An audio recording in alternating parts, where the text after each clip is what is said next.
el camino hacia nuestro destino. Porque convenía a aquel por cuya causa son todas las cosas y por quien todas las cosas subsisten, que habiendo de llevar muchos hijos a la gloria, perfeccionase por aflicciones al autor de la salvación de ellos. Muy bien. El autor de la salvación. Lo que aquí hemos leído es que el autor de nuestra salvación tuvo que ser perfeccionado por medio de los padecimientos. Vamos a ver, ¿cómo es esto posible en aquel que fue perfecto desde siempre? ¿Perfeccionado? ¿Para qué si ya era perfecto? Bueno, empecemos explicando qué significa la palabra autor en este contexto, ¿de acuerdo? Cristo es el autor de nuestra salvación, porque Él es su origen.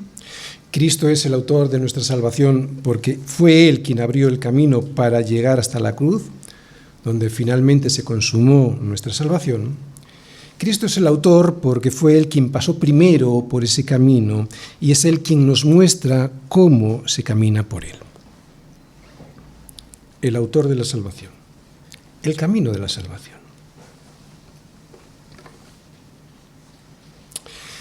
Para entender este versículo, como la mayor parte de la carta a los hebreos, tenemos que tener presente que el autor tiene en su mente el éxodo del pueblo de Israel desde Egipto hasta la tierra prometida. ¿De acuerdo? La mayoría de las veces que pone ejemplos, los pone pensando en el éxodo. Así que tenemos que pensar en éxodo en el camino del éxodo, para entender bien lo que nos quiere decir el autor de Hebreos. Por lo tanto, nos está mostrando la salvación como un proceso que sigue un camino. Bien es cierto que somos salvos en el mismo momento en el que somos justificados, ¿no? Creemos en el Señor Jesucristo y en ese momento somos justificados y ya somos salvos. Pero en otro sentido, la salvación es un proceso que sigue un camino. Somos redimidos de la esclavitud de Egipto. De allí tenemos que pasar el Mar Rojo y después nos queda un largo peregrinaje por el desierto hasta llegar a la tierra prometida. Porque la salvación no solo consiste en salir de Egipto y ya está. Es evidente que tenemos que salir de Egipto porque sin salir de allí no podremos ser salvos de aquella esclavitud. Pero es que además de salir de Egipto hay que cruzar el Mar Rojo de nuestro bautismo y seguir a través de las pruebas que aparecen por el camino en el desierto hasta llegar a la tierra prometida. Otra vez, la salvación tiene un comienzo, salimos de Egipto, de la esclavitud, pero sigue como un proceso hasta llegar a la tierra prometida. Así que, siguiendo con la imagen del Éxodo, tenemos que ver a Jesucristo como veían los israelitas, en este versículo digo, tenemos que ver a Jesucristo como veían los israelitas a Moisés. Moisés fue el líder que Dios usó para salvar a su pueblo, un líder que no solo les sacó de Egipto, sino que además se encargó de conducir y de acompañar al pueblo en su peregrinaje por el desierto. Pues de la misma manera Jesús nos acompaña y nos dirige en nuestro camino hacia la gloria de la tierra prometida. Pero la pregunta sigue sin contestar. La pregunta es, ¿por qué siendo Jesucristo el autor de la salvación, Dios nos dice que le convenía que sufriera? Bien, aunque es cierto que Él tenía que morir en una cruz en el Calvario en nuestro lugar para poder salvarnos, también es cierto, como os acabo de decir, que no es este el contexto en el que estamos en el versículo 10. Para entenderlo bien, seguimos con la imagen que tiene el autor de Hebreos en su mente, que es la del Éxodo. Y el tema en este versículo no es la redención. En este versículo ya no estamos en Egipto. Por lo tanto, Jesús aquí no es el Cordero de la Pascua. En este versículo no vemos a Jesús como el Cordero que tuvo que morir para sacarnos de la esclavitud de Egipto. En este versículo lo que vemos es al líder que nos acompaña y dirige por el camino hasta la tierra prometida. Aún así, la pregunta sigue siendo pertinente. ¿Por qué, siendo Jesucristo el autor, el precursor de nuestra salvación, Dios nos dice que convenía que sufriera?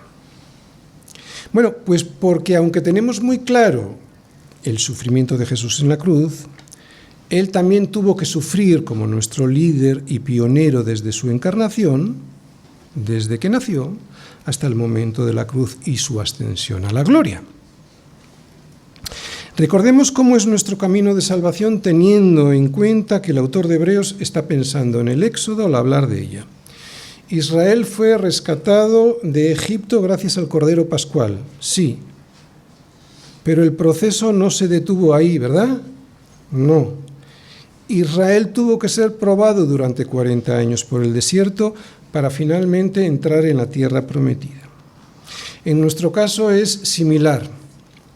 Ya hemos salido de Egipto, al haber sido separados, justificados y regenerados por la obra de Cristo en la cruz y su resurrección.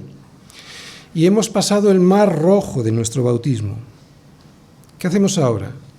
¿Nos quedamos tirados al otro lado esperando en la orilla del mar?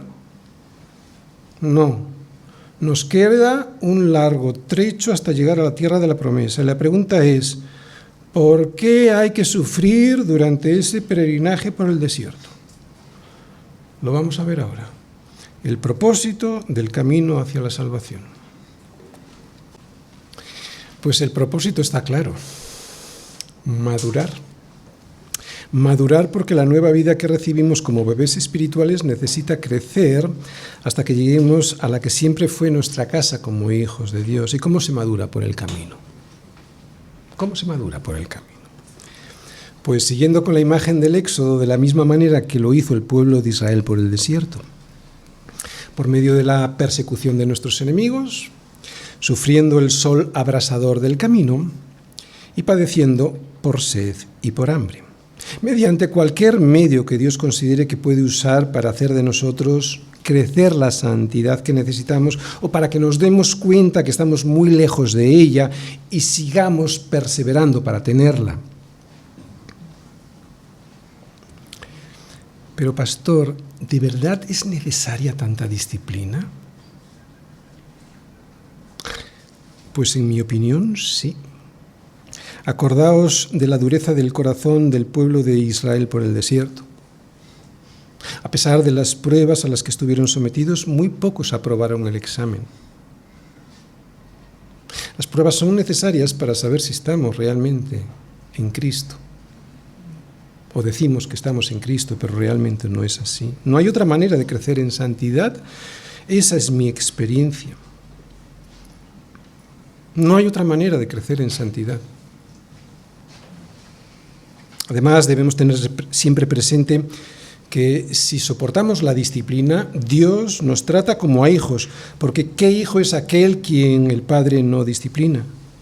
Pero si se nos deja sin disciplina, de la cual todos los hijos han sido participantes, entonces ¿qué somos? Bastardos.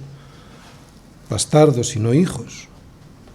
Además, nuestros padres ciertamente por pocos días nos disciplinaban y lo hacían como a ellos les parecía, pero nuestro Padre que está en los cielos nos disciplina para lo que nos es provechoso, para que participemos de su gloria, nos dice Hebreos 12:10. Para eso es la disciplina, para que llegues a participar de su gloria.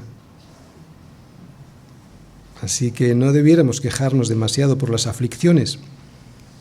Son necesarias para el perfeccionamiento en el propósito que tienen, que es nuestra santidad, por lo cual levantad las manos caídas y las rodillas paralizadas y procurad la santidad, sin la cual nadie verá al Señor. Mirad bien, no sea que alguno deje de alcanzar la gracia de Dios.